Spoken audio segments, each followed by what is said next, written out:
kata kuncinya ya, sesuai dengan ketentuan, sesuai dengan peraturan, sesuai dengan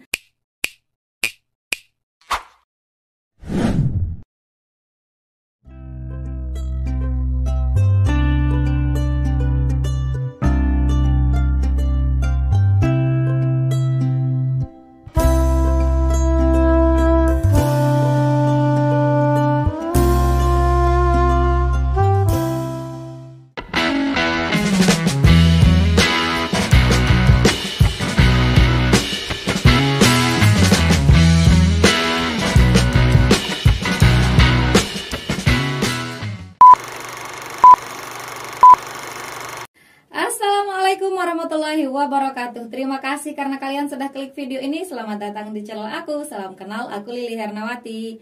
Teman-teman, kali ini kita akan kembali membahas mengenai prediksi soal untuk seleksi P3K tahun 2023. Dan pada video kali ini khusus kita akan membahas mengenai moderasi beragama. Tapi sebelum itu, buat teman-teman yang belum subscribe channel ini, yuk dukung Mimin dulu dengan klik tombol subscribe kalian. Dan jangan lupa untuk nyalakan juga tombol notifikasinya, supaya teman-teman tidak ketinggalan info-info terbaru dari aku. Terima kasih. Oke teman-teman, seperti biasa ya, sebelum kita mulai, ini Mimin mau ingatkan dulu mengenai moderasi. Jadi moderasi itu adalah jalan tengah teman-teman ya. Jalan tengah ya, jalan tengah. Moderasi diartikan juga sebagai sesuatu yang baik. Dan biasanya sesuatu yang baik itu berada di antara dua hal yang buruk teman-teman ya. Contohnya nih, misalkan antara teman-teman punya sifat berani. Ini adalah sesuatu yang baik ya, keberanian. Dia berada di antara sifat ceroboh dan juga sifat takut. Jadi kalau teman-teman terlalu berani itu nanti berakibat teman-teman bisa ceroboh. Dan kalau teman-teman tidak berani namanya sifat takut gitu teman-teman ya. Itu artinya dalam moderasi teman-teman. Sedangkan untuk moderasi beragama ini adalah jalan tengah. Jadi moderasi beragama itu menjalankan agama dengan cara yang tidak terlalu berlebihan ya, tidak terlalu ekstrim dalam beragama dan tidak juga terlalu menyepelekan teman-teman. Itu ya artinya. Oke teman-teman, selanjutnya Mimin mau ingatkan dulu mengenai 4 indikator moderasi beragama berdasarkan buku saku yang dikeluarkan oleh Kemenak teman-teman ya. Yang pertama adalah tentang komitmen kebangsaan. Jadi penerimaan terhadap prinsip-prinsip berbangsa dan bernegara yang tertuang dalam konstitusi Undang-Undang Dasar Negara Republik Indonesia tahun 1945 dan regulasi di bawahnya. Jadi peraturan-peraturan yang sudah ditetapkan oleh pemerintah teman-teman ya, itu termasuk dalam komitmen kebangsaan.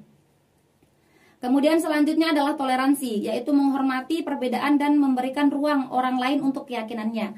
Mengekspresikan keyakinannya, kemudian menyampaikan pendapat, menghargai kesetaraan dan sedia bekerja sama teman-teman ya. Jadi kita lihat bisa bekerja sama di sini, bekerja sama boleh, dan juga teman-teman harus memberikan ruang untuk keyakinan orang lain. Jadi tidak boleh memaksakan kehendak teman-teman terhadap keyakinan orang lain gitu teman-teman, yang artinya toleransi teman-teman ya. Tapi dalam hal-hal yang umum kita bisa bekerja sama. Kemudian selanjutnya yang ketiga adalah anti kekerasan, menolak tindakan seseorang atau kelompok tertentu yang menggunakan cara-cara kekerasan baik secara fisik maupun verbal dalam mengusung perubahan yang diinginkan. Misalkan nih, aksi bom bunuh diri itu juga termasuk sesuatu tindakan kekerasan untuk melakukan keyakinannya, untuk secara cepat ya mendapatkan apa perubahan yang diinginkan gitu ya. Karena dia ingin sesuatu perubahan secara instan, jadi dia melakukan aksi bom bunuh diri. Itu termasuk tindak kekerasan teman-teman, dan kita tidak boleh ya, harus anti kekerasan. Kemudian yang terakhir adalah penerimaan terhadap tradisi ramah dalam penerimaan tradisi dan budaya lokal dalam perilaku keagamaannya sejauh tidak bertentangan dengan pokok ajaran agama. Jadi sejauh tidak bertentangan dalam pokok ajaran agama. Misalkan kalau tradisinya ini bertentangan dengan ajaran agama, itu nggak boleh teman-teman ya, tidak boleh diikuti gitu. Tapi kalau selama dia tidak bertentangan itu boleh diterima gitu teman-teman ya. Kemudian selanjutnya adalah nilai-nilai budaya kerja Kementerian Agama. Ini ada beberapa teman-teman. Yang pertama adalah integritas, kemudian yang kedua profesionalitas, yang ketiga adalah inovasi atau orang yang inovatif, kemudian yang keempat bertanggung jawab, dan yang terakhir adalah keteladanan. Oke teman-teman, kita langsung saja ke contoh soal yang pertama. Nah, beberapa informasi dari teman-teman kita, terutama yang sudah ASN Kemenak ini katanya sudah melakukan tes moderasi beragama.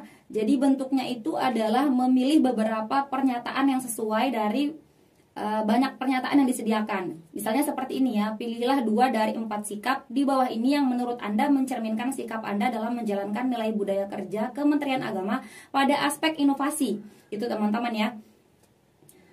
Untuk soal sebenarnya, kita belum tahu teman-teman sejauh ini ya, untuk soal sebenarnya nanti di CAT PPPK teman-teman untuk Kemenak. Tapi kita akan berusaha untuk memprediksikan beberapa kemungkinan bentuk soalnya teman-teman ya. Jadi kalau misalkan nanti di soal sebenarnya ada yang tidak sesuai, mohon dimaklumi teman-teman. Oke, yang pertama meningkatkan kompetensi dan kapasitas pribadi. Kemudian yang kedua mengatasi masalah dengan segera, komitmen dengan tugas yang diberikan.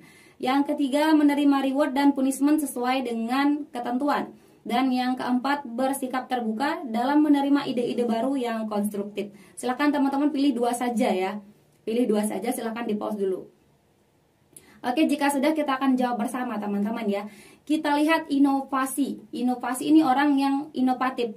Jadi berkreasi terhadap sesuatu perubahan ya, berkreasi untuk mendapatkan sesuatu yang lebih baik di masa depan gitu. Nah, kita lihat yang pertama, meningkatkan kompetensi dan kapasitas pribadi. Ini adalah termasuk sikap inovasi teman-teman ya, yaitu meningkatkan kompetensi. Ini kata kuncinya, meningkatkan kompetensi. Jadi ini termasuk salah satu sikap dari orang yang inovatif teman-teman ya, selalu meningkatkan kompetensi diri. Ini termasuk inovasi teman-teman ya. Kita centang, berarti yang pertama adalah nomor 1. Kemudian yang kedua, mengatasi masalah dengan segera. Mengatasi masalah dengan segera ini adalah orang yang bertanggung jawab teman-teman ya, bukan inovasi. Kalau segera ini adalah tanggung jawab teman-teman ya, tanggung jawab gitu.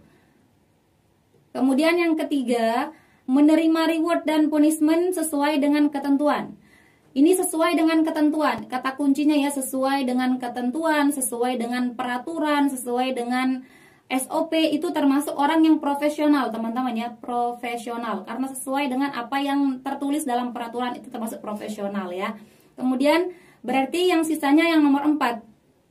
So jawabannya 1 dan 4 teman-teman ya, kita lihat dulu. Yang nomor 4, bersikap terbuka dalam menerima ide-ide baru yang konstruktif. Jadi dia terbuka dalam menerima ide-ide baru. Nah ini sebagai modal orang-orang yang inovatif ya.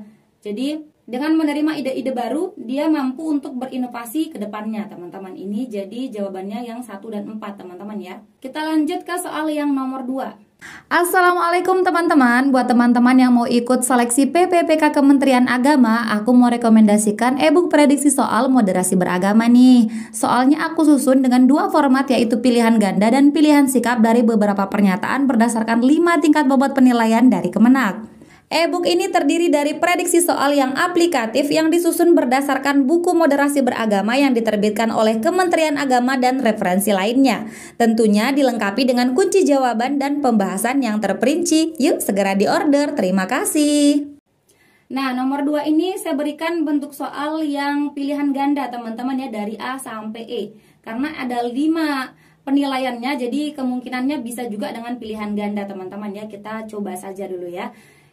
Oke, Anto dan Tono adalah 2 sahabat karib. Mereka menganut agama yang berbeda. Suatu hari, Anto mengajak Tono untuk ikut beribadah di tempatnya.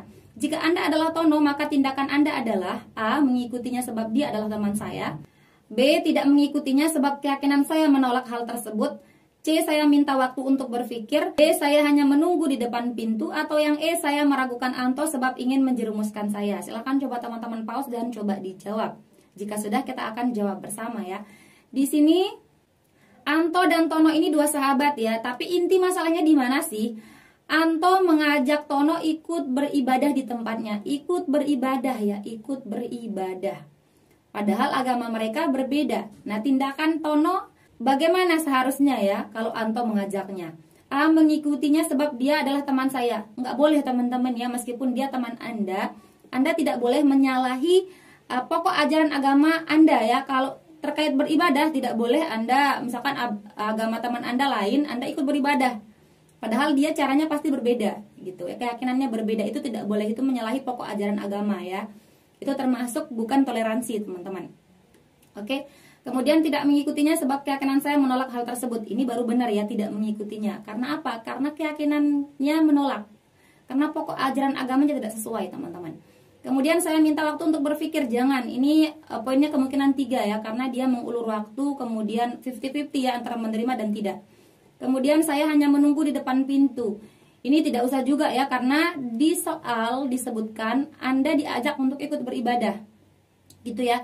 Jadi ini bukan pilihannya, jadi harus tegas. So nomor yang D ini bukan jawabannya. Kemudian yang E, saya meragukan Anto sebab ingin menjerumuskan saya. Ini jangan ya, ini akan menimbulkan konflik baru lagi. So jawaban yang tepat adalah yang B, teman-teman, yang memiliki poin yang paling tinggi. Oke, kita lanjut ke soal yang nomor 3. Pilihlah 2 dari 4 sikap di bawah ini yang menurut Anda mencerminkan sikap Anda dalam menjalankan nilai budaya kerja Kementerian Agama pada aspek keteladanan. Yang pertama, berakhlak terpuji. Yang kedua, melakukan pekerjaan yang baik dimulai dari diri sendiri. Yang ketiga, mematuhi peraturan perundang-undangan yang berlaku. Atau yang keempat, menyelesaikan pekerjaan dengan baik dan tepat waktu. Silahkan coba teman-teman pause dan coba dijawab. Jika sudah, kita akan jawab bersama. Di sini kita lihat teman-teman ya, sifat teladan. Teladan ya, teladan. Orang yang patut dicontoh itu teladan. Yang pertama, berakhlak terpuji. Ini adalah patut dicontoh ya, teladan, memberikan contoh yang baik, berakhlak terpuji. Jadi ini nomor 1 termasuk ya. Melakukan pekerjaan yang baik dimulai dari diri sendiri. Ini termasuk sifat teladan juga, teman-teman ya. Yang baik, perbuatan baik dimulai dari diri sendiri. Ini bersifat teladan, patut dicontoh, teman-teman. Oke. So nomor 3, 4 ini bukan ya. Kita lihat dulu, mematuhi peraturan perundang-undangan yang berlaku. Ini termasuk dari sikap integritas ya, mematuhi aturan yang berlaku. Ini adalah orang yang berintegritas, gitu ya. Kemudian menyelesaikan pekerjaan dengan baik dan tepat waktu. Ini adalah sikap tanggung jawab, teman-teman ya. Menyelesaikan pekerjaan yang baik dan tepat waktu ini termasuk sifat tanggung jawab. Oke, jadi nomor 3 ini jawabannya 1 dan 2, teman-teman. Kita lanjut ke soal yang nomor 4. Saya tidak keberatan jika halaman rumah saya digunakan parkir oleh orang yang ingin melakukan ibadah meski saya berbeda agama. A sangat setuju, B setuju, C ragu-ragu, D tidak setuju, atau E sangat tidak setuju. Ini ada teman kita yang chat Mimin, katanya kemungkinan ada juga soalnya yang pilihannya itu sangat setuju sampai sangat tidak setuju untuk moderasi beragama. Saya tidak tahu apakah itu benar atau tidak, tapi selama itu baik, kita bisa jadikan untuk latihan belajar, teman-teman ya. Nanti kalau sudah ada kejelasan dari Kemenak bagaimana bentuk soalnya, baru kita fokus ya di satu jenis soal, gitu teman-teman. Jadi di sini kita lihat, ini pernah saya bahas sebelumnya di video-video sebelumnya ya. Tidak keberatan halaman rumahnya digunakan parkir. Ini hanya halaman rumah yang digunakan parkir. Ini intinya, teman-teman ya. Ini adalah sesuatu yang baik, teman-teman. So jawabannya sangat setuju ya. Positif jawabannya sangat setuju. Kalau negatif sangat tidak setuju, teman-teman ya. Meskipun di sini mereka ini berbeda agama, tidak masalah ya. Karena kita hanya memberikan orang parkir. Mau dia agamanya apapun ya, orang parkir nggak apa-apa gitu, teman-teman ya. Kita lanjut ke soal yang nomor 5. Assalamualaikum teman-teman, Mimin mau rekomendasikan buku yang berisi kumpulan soal dan pembahasan untuk seleksi kompetensi manajerial, sosial kultural, dan wawancara untuk calon PPPK tahun 2022 formasi guru dan non-guru. Buku ini berisi 11 paket yang terdiri dari 5 paket soal dan pembahasan untuk kompetensi manajerial, 3 paket soal dan pembahasan untuk kompetensi sosial kultural, dan 3 paket soal dan pembahasan untuk wawancara. Buku ini tidak tebal namun dapat mewakili setiap kompetensi soal dengan baik, berisi prediksi soal terbaru yang aplikatif. Harganya sangat terjangkau namun kualitasnya sangat bersaing dan unggul. Pembahasannya terperinci dan jelas. Yuk segera diorder. Terima kasih. Pilihlah 2 dari 5 sikap di bawah ini yang menurut Anda sesuai dengan sikap Anda terkait penghormatan terhadap budaya. Yang pertama, saya masih sering memakai pakaian adat. Yang kedua, saya ingin menambah pengetahuan saya tentang adat yang ada dalam suatu daerah. Yang ketiga, kita perlu mengubah tradisi keagamaan karena sifatnya nilai agama yang bercampur dengan tradisi daerah. Yang keempat, saya ingin upacara adat diganti dengan upacara keagamaan. Atau yang kelima, saya merasa bersalah jika tidak ikut serta dalam suatu tradisi keagamaan. Silakan coba teman-teman jawab. Ingat, ini kata kuncinya adalah penghormatan terhadap budaya, teman-teman ya, penghormatan terhadap budaya. Oke? Oke teman-teman, untuk nomor 5 ini adalah soal nomor terakhir. Silahkan coba teman-teman bantu Mimin meramaikan video ini dengan menjawab soal nomor 5 ini di kolom komentar. Pilih 2 saja pernyataan kalian sesuai dengan penghormatan terhadap budaya. Oke teman-teman, terima kasih. Selamat menunaikan ibadah puasa buat teman-teman yang sedang menjalankannya. Semoga amal ibadah kita diterima oleh Yang Maha Kuasa. Oke teman-teman, sekian dulu video kita kali ini. Terima kasih untuk partisipasi kalian. Dan terima kasih juga karena teman-teman sudah menonton video ini sampai akhir. Jika menurut teman-teman video ini bermanfaat, jangan lupa dukung Mimin dengan klik like, komen, subscribe, dan nyalain juga tombol loncengnya. Dan jangan lupa untuk share video ini ke teman-teman kalian yang lain supaya manfaatnya tidak berhenti di kalian. Oke teman-teman, see you next time and bye-bye. Assalamualaikum warahmatullahi wabarakatuh.